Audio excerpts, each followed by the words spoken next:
Vamos a hablar del pacto de Dios con Noé y contigo. Empezamos la grabación. Dios hizo este pacto con Dios después del diluvio. Fue un año completo en el arca.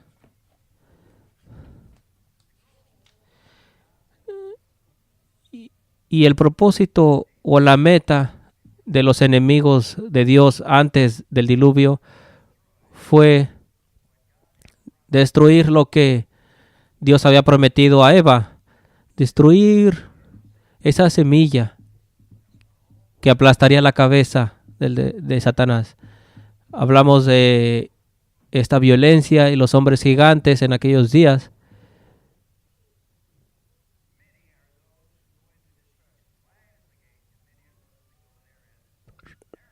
Muchos buscan esa puerta ancha y pocos encontrarán esa puerta angosta.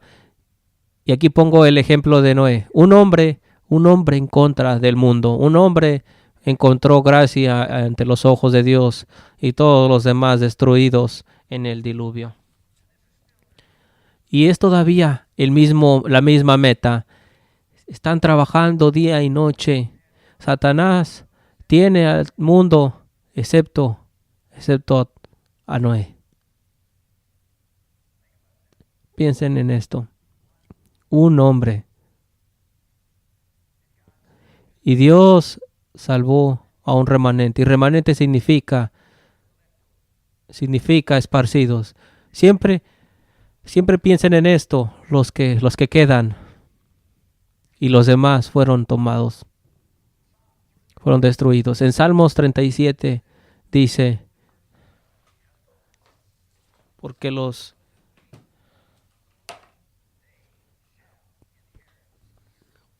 que hacen el mal serán cortados, pero aquellos que esperan en el Señor heredarán la tierra. Es esa semilla de Eva. Y dice, por algún tiempo el malvado no permanecerá. Verdaderamente buscará su lugar, pero no habrá más. Vivimos en un día donde hubo un diluvio por la injusticia.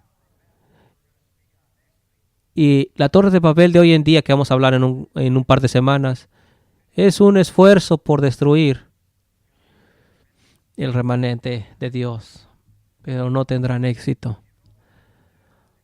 Si te vas por lo que ves, por las noticias,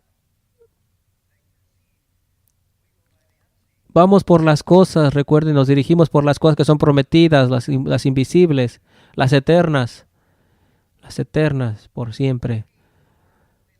Y estamos ganando, y el remanente de Dios está ganando, como este ejemplo de Noé ganó. Ahora, 19 naciones tienen una historia del diluvio. ¿Qué decir? Algunas naciones tienen una historia más completa que otros, pero 19 naciones registran eventos históricos, pero por supuesto que dejan un aspecto afuera. ¿Cuál es? El pacto. El pacto. El Dios y el pacto con Noé y contigo. Dice, no con mi sirviente Moisés, y hablo con él directamente, cara a cara. Y sabemos que Dios habló a los profetas en visiones, en sueños, pero no con Moisés. Habló con Moisés directamente, cara a cara, y vemos que Moisés es el que escribió esta historia. Y es el que tuvo registro de esto y se aseguró de que este récord se escribiera correctamente. Y así fue. Los paganos y otras religiones dejan afuera el pacto. Pero vemos que la palabra pacto está escrita 7 veces en Génesis 9. 7 veces es escrita. Debe ser importante, ¿verdad? Lo llama un pacto eterno en el versículo 16. Dice mi pacto 3 veces en el versículo 9, 11 y 17.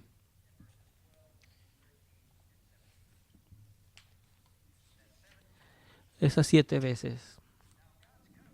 Ahora, el pacto de Dios es secreto, es de Él. Y es revelado nada más a aquellos que le temen. Por eso el pagano lo han dejado, porque es secreto para ellos. Dios lo esconde. Dios lo revela a su remanente, a su pueblo. Son los únicos que entenderán el pacto. El pagano deja fuera el pacto porque no les gustan las reglas de un pacto, porque un pacto es una promesa basada en ciertas reglas. Podemos decirlo juntos, un pacto es una promesa basada en ciertas reglas. En otras palabras, es una ley. Y es una ley que tiene autoridad. Y si rompes esas reglas, hay maldiciones. Y si mantienes, Dios bendice. Pero la única manera de obedecer a Dios es primero encontrar gracia en los ojos de Dios. Y Noé encontró gracia. Dios dio fe a Noé. Y gracia es ese regalo. Y gracia concede fe. Y fe da la victoria y transforma el corazón. Un regalo de Dios para que ningún hombre se gloríe. Porque Noé no era bueno suficiente como tú y yo, pero encontró gracia, un regalo inmerecido de perdón y justificación.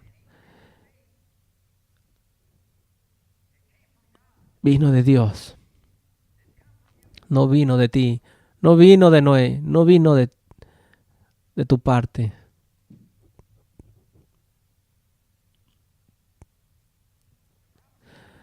Las promesas de este pacto son condicionales. Hay condiciones. La primera promesa, vamos a ver, es que Dios nunca destruirá la tierra. ¿Puedes mostrarlo dónde está? Tienes tu palabra abierta, ¿verdad? Está también ahí, enfrente de ti. Dice Génesis 8:21, nunca más maldeciré la tierra. Y yo sé que te han dicho de que Dios va a destruir la tierra. Y para eso te pido que tengas clases bíblicas para cómo interpretar esos textos. Y si no sabemos la respuesta, decimos no lo sabemos. Pero Dios destruyó aquella era con un fuego que literalmente derritió el templo en Jerusalén. Ese fue el fin de esa era. Y esa fue esa señal de que el Mesías había venido. Sí, habla tierras y cielos nuevos. En otras palabras, cuando eres salvo, como Charles Spurgeon ha dicho, estamos viviendo en eras de nuevos tierras y nuevos cielos desde que Jesús vino. Y cuando Jesús venga, será la misma tierra, pero destruirá los pecados, un nuevo gobierno, nuevos cielos, nuevos gobernantes, ángeles. ¿Tiene sentido? Y vamos a hablar de hermenéutica aquí. Y yo sé que van a ver esto en mis spots acerca de cómo leer e interpretar la Biblia. Pero las promesas de Dios son condicionales y Dios nunca más destruirá la tierra, dice aquí. Después en capítulo 9 dice que nunca destruirá la tierra con un diluvio. Y este es el gran temor que la gente tenía. Pensarían que Dios rompería su promesa y destruiría la tierra una vez más. Pero Dios asegura y dice, no destruiré ninguna criatura como lo he hecho. Y las condicionantes premisas son las siguientes. Una más es que siempre habrá temporadas. Siempre habrá estaciones. Los humanistas quieren que tengas temor, ese síndrome de temor de que la tierra se va a destruir o que nos estamos destruyendo, que el hombre lo está destruyendo. No importa qué tanto trates, Dios no lo va a permitir, Dios es fiel. Siempre habrá estaciones del año. Hablan de un calentamiento global, es una mentira. Siempre ha habido un calentamiento global, siempre ha habido un enfriamiento global, pero Dios nunca va a destruir la tierra. El hombre piensa que es Dios y piensa que puede destruir la tierra, pero no puede. Mientras la tierra permanenta, estaciones permanecerán y temporadas no cesarán. Esas cosas que dice de que debes de tener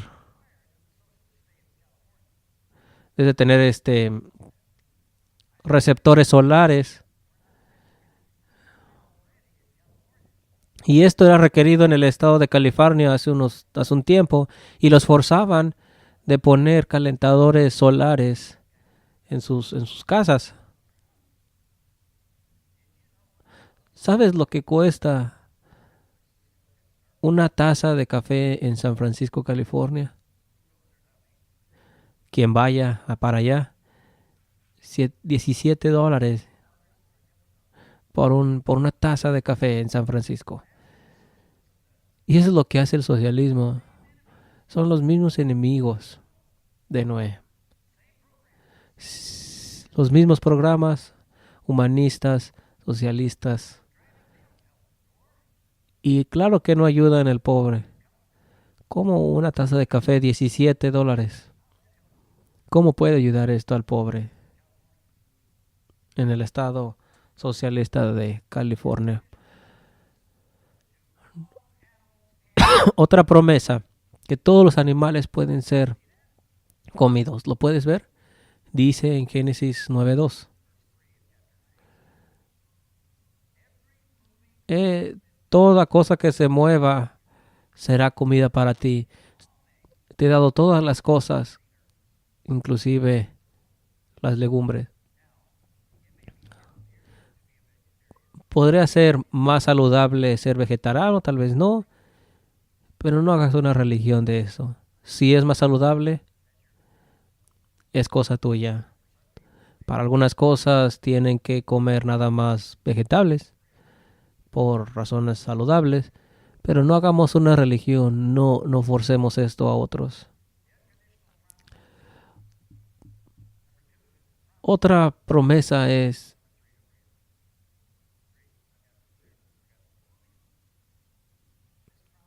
esta promesa es perpetua, por siempre.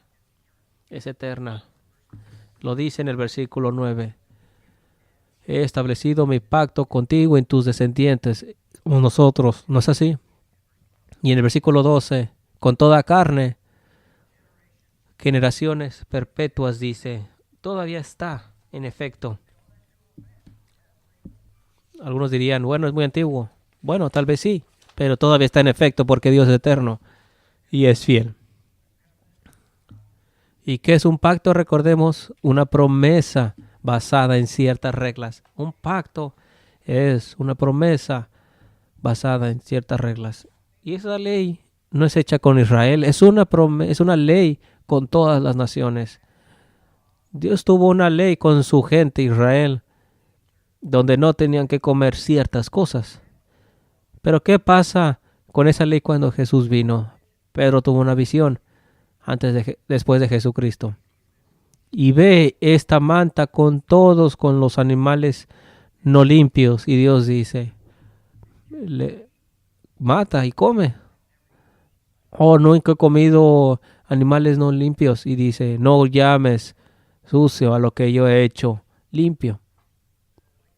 Así que lo que Dios estaba diciendo es de que el evangelio iba a ir no solamente a los judíos, sino a los gentiles. Y cuando un gentil viene, ya no es sucio, es limpio para el Señor.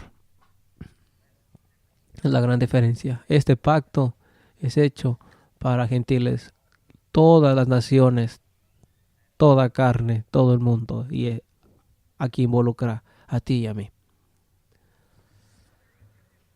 Otra promesa es que la promesa es perpetua.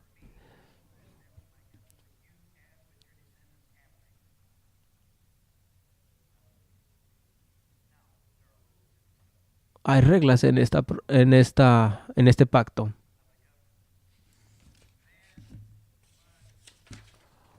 El hombre debe multiplicarse. No significa que cada ser humano debe de casarse. No significa eso. Pablo no se casó. Jesús mismo dice el hombre en general. El hombre manda que el hombre se multiplique. Y este no es el mensaje que escuchas de los medios, ¿verdad? ¿Qué te dice? ¿Qué te dicen? Hay mucha gente en el mundo. Hay mucha gente. Aborto. Dice en el versículo 1 del capítulo 9. Dios bendijo a Noé, a sus hijos, y les dijo,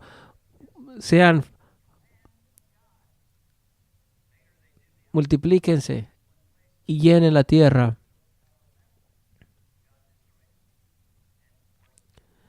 Recordemos cómo Dios destruyó la Torre de Babel para cumplir esto.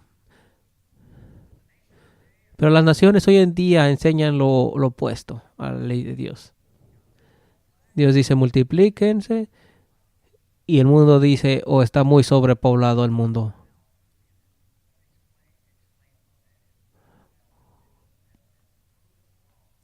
Y esta idea ha sido probada científicamente incorrecta. Un hombre llamado Thomas, un matemático que trabajó para una compañía británica, calculó el crecimiento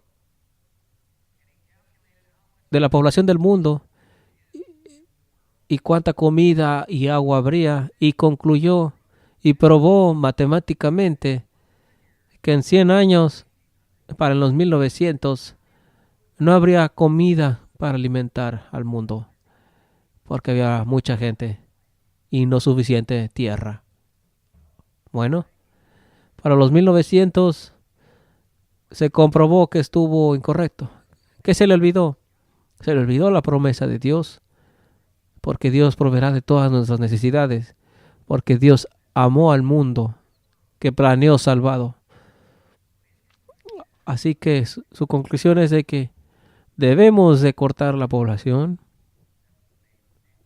Y esa fue la primera respuesta. ¿Qué pasó? ¿Por qué solamente América, produce suficiente comida para alimentar al mundo entero? ¿Cómo?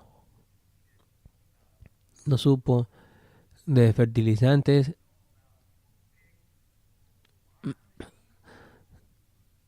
de la maquinaria que se inventó. ¿Ves cómo puedes tú probar algo matemático? Un hecho. Pero ¿sabes qué? Se nos olvida poner cosas que olvidamos porque no sabemos todo. Pero tenemos que tener fe en la promesa de Dios. Dios prometió y Dios mandó multiplicarse, llenen la tierra. Y Él proveerá nuestras necesidades. Aleluya.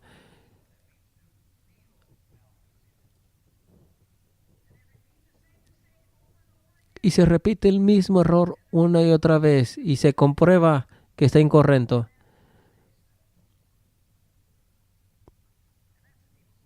Y es un espíritu malvado, ese espíritu de miedo. No crees esos demonios, recházalos, son mentiras.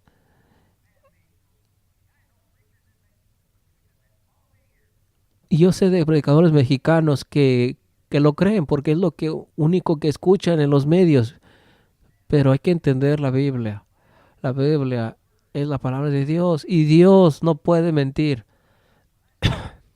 Cuando hablo de esta manera y un extraño se sienta y claro que se extraña y se sorprende, pero hay que es creer la palabra de Dios. Y es no mi palabra, es la palabra de Dios, no es mi opinión, es la palabra de Dios. Tenemos que rechazar todo lo que hemos escuchado, Discovery Channel, los medios, empiras. Esta gente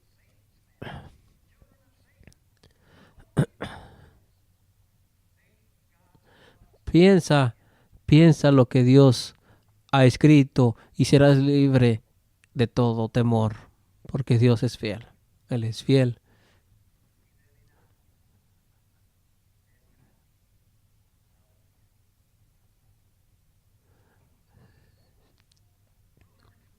Regla número 2 del pacto. Dios no debe de... El hombre no puede comer la sangre. Conozco a un predicador tan inteligente que dice que puede comer sangre. Dice, no, es Antiguo Testamento. No, no, no es así. Es una regla universal.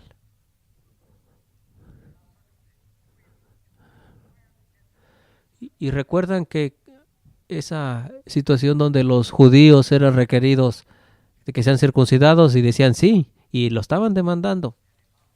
Y los apóstoles en su testimonio y la conclusión fue que no es así. ¿Por qué? Porque el pacto de Noé lo dice.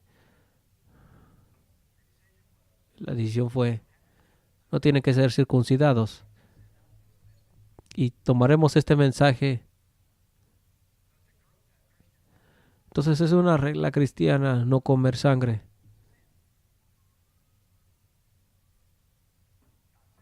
Dios lo dice.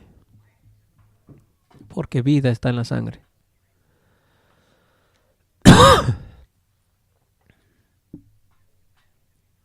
Este mandamiento es eterno, es perpetuo. Este mandamiento es por siempre. Regla número 3. El hombre debe practicar pena capital. Y asesinos deberían de tener pena capital por el gobierno.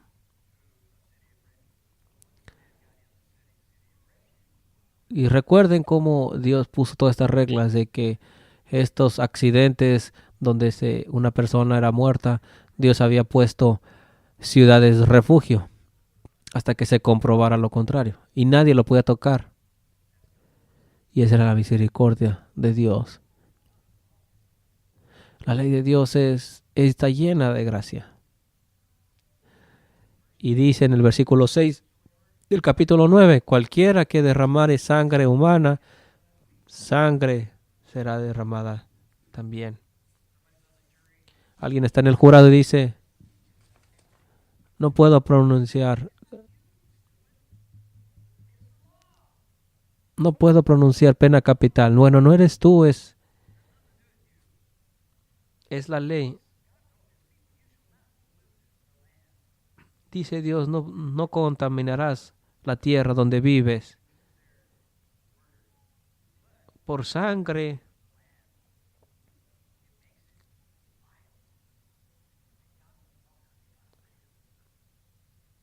Maldice la tierra.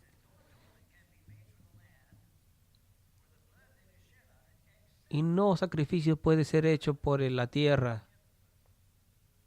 por la sangre que es derramada en ella. sino por la sangre de aquel que la derramó.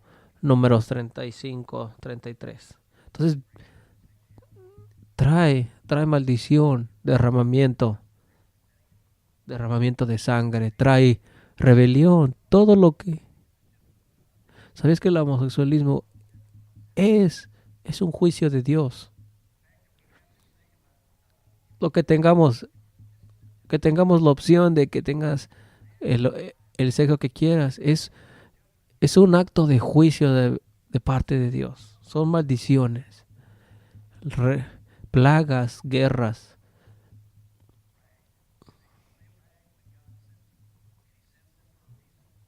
Y Dios los manda por una razón. Y debemos de justificar a Dios. Dios está en lo correcto. Siempre está en lo correcto. Pero Él es bueno y misericordioso. Y es gratis esa misericordia.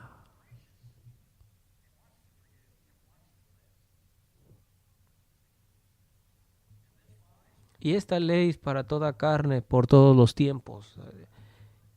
Es un pacto eterno. Repito una vez más. Un pacto es una promesa basada en ciertas reglas. Regla número 4 de este pacto. Y es para toda carne, por siempre. El arco iris. El arco es la señal. Y mientras hay un arco iris, este pacto estará en efecto. Dios dijo que el arco estará en las nubes.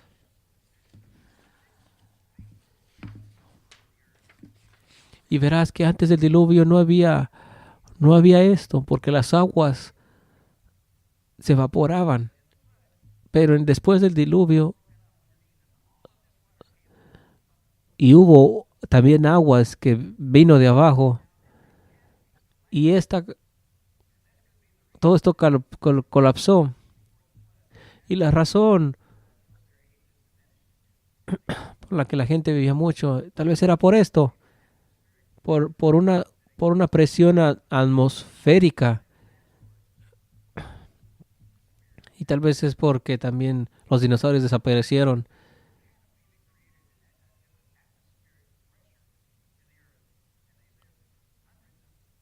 Y vivieron muchos años más por esta misma condición. Entonces no había ningún arco iris. Ahora hay un arco iris. Y es un recordatorio que Dios dice: recuerda mi pacto entre Noé y yo. Y cualquier demonio trate de ponerte temor, recuerda el arco iris. Y el socialista trata este arco iris. Y tienen tantas ideas. Y trata de decirse que es un experto en esto. Y la Biblia muestra cómo Dios es. Y cuando vemos de la Biblia cómo es Dios, vemos cómo no somos nosotros. Nos hace ver nosotros, es como ver en un espejo.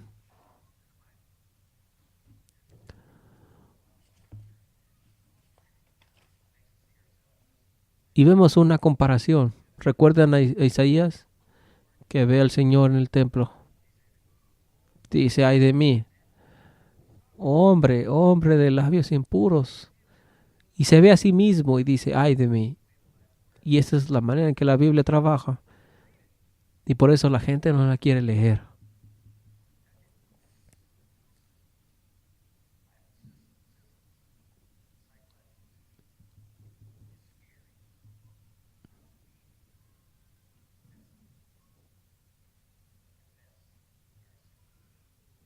Pero no así si confiesas tus pecados. Confiesa tu culpa. Es difícil de entender esto.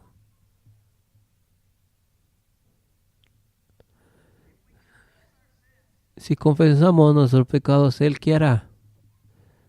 Él lo olvidará.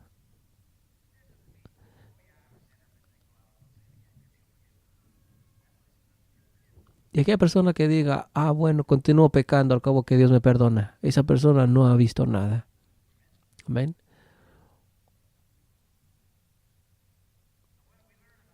Así que ¿qué estamos aprendiendo de Dios en esta historia?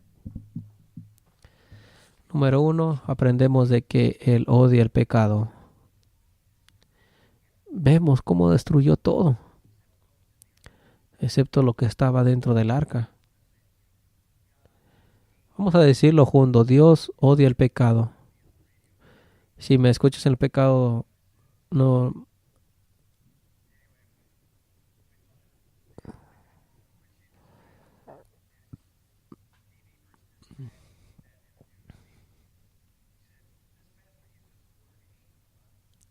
Algunos dicen de mí que uso la palabra odio mucho. Pero no puedes amar si no tienes bien definido el odio. Y el pecado destruye la vida. Y es por eso que hablamos tanto de esto. Y vemos cómo Dios toleró el pecado tanto tiempo, 120 años. Dios no estaba en preparación para el diluvio.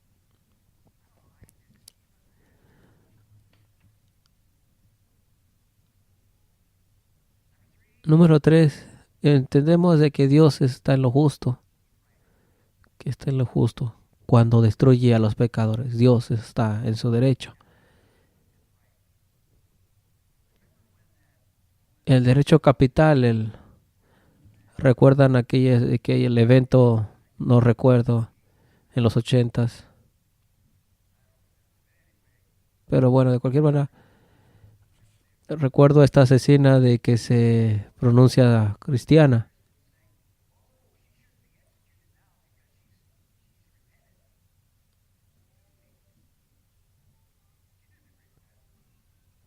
Y vemos que hay cristianos que dicen, no debe de ser muerta en la pena capital porque se ha arrepentido. Bueno, ya es muy tarde. De todos modos, las consecuencias del pecado siguen. Y era lo justo. Y debemos de justificar a Dios. México, por ejemplo, está en contra de la pena capital. ¿Y por qué tantos asesinatos? La Iglesia Católica está en contra de la pena capital. Y cuando vemos históricamente cuántas muertes han sido responsables.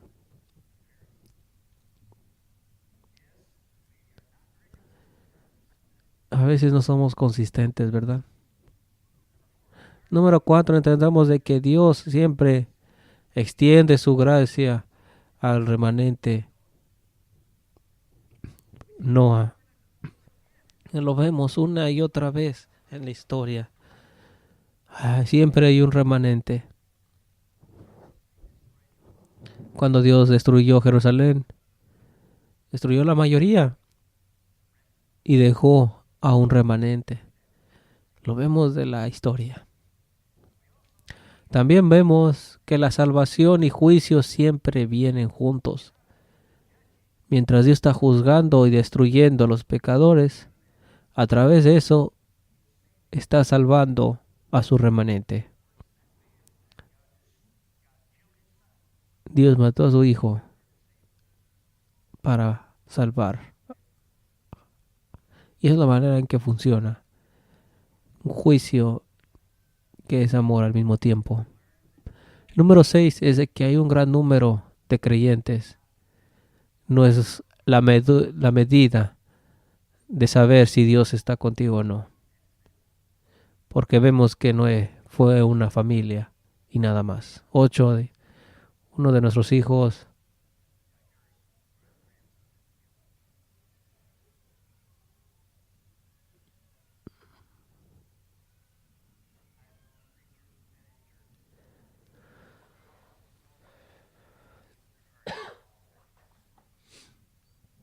veo que hay predicadores de que si no tienes una gran iglesia, Dios no está contigo. Si hay poca gente, está probado de que Dios no está contigo. Así que Dios no estuvo con Noé. Dios no estuvo con Jeremías. Era una minoría. Amén. Y si decimos la verdad, vamos a sufrir persecución. Vamos a ser rechazados. Mis padres me rechazaron. Mis amigos me rechazaron. Fui rechazado del equipo de fútbol hasta que fui salvo. Ya no era popular. Pero siempre amé más la verdad que amistades. Amén. La verdad es preciosa y duele cuando te rechazan. Pero, ¿qué camino tomarás? ¿La verdad o los amigos? He perdido tantos amigos durante el tiempo y duele.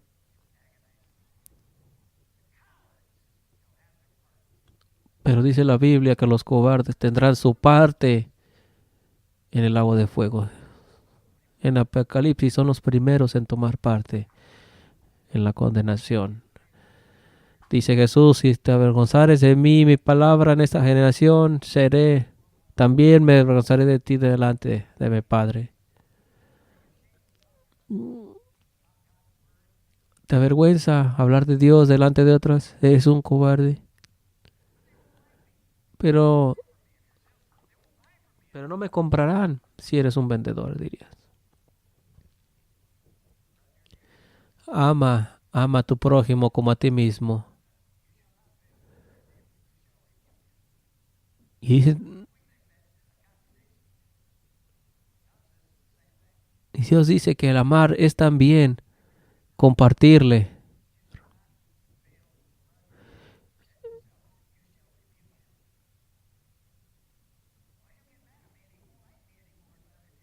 Y algunos dirían, bueno, ya no le va a gustar. Bueno, eso es amar a tu prójimo. El mostrarle cuál es la verdad.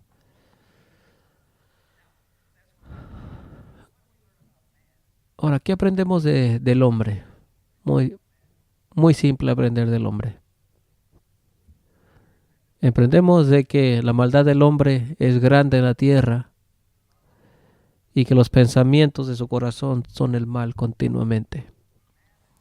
El hombre que dice, yo tengo libertad y puedo escoger seguir a Dios o no.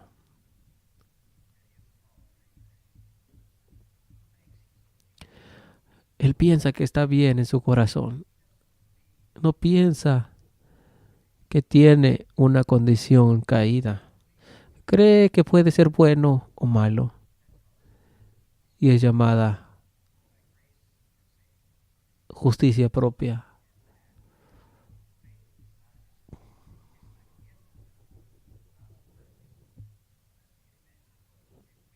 Repetimos, no es de Dios, para que el hombre no se gloríe. Porque si decimos, ¿puedo yo decidir servir a Dios o no? Realmente no creemos que somos seres caídos. Y el apóstol Pablo dijo, lo que quiero hacer no puedo hacer, pero para Dios todo es posible. Jesús dijo que es más fácil que un rico, que un camello pasara por el agujero de una aguja antes que un rico. Y le dijeron, bueno, es imposible. Y así es.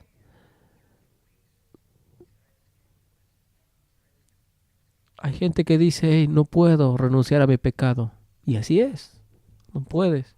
Necesitas a Dios. Jesucristo dijo, para el hombre es imposible, pero con Dios todas las cosas son posibles. El nuevo nacimiento es un milagro. Y es un milagro tal cual como curar a un hombre paralizado. Es un acto de Dios. Frank nos dio un buen ejemplo esta mañana, que el apóstol estaba directo para matar cristianos y de repente el Señor se le aparece y se cae y la luz era tan brillante. ¿Quién eres, Señor? Y el Señor dice, mira, no eres tan malo, has sido un fiel fariseo. Es lo que dice el Señor. Soy Jesucristo a quien persigues, usando la ley, recordándole quién es, contraste de quién es Él. Soy Jesucristo a quien persigues. ¿Qué quieres que haga, Señor? Y es lo que pasa en el nuevo nacimiento. Cuando Dios se revela a una persona y realmente sabe quién es, dice, ¿qué quieres que haga? Amén.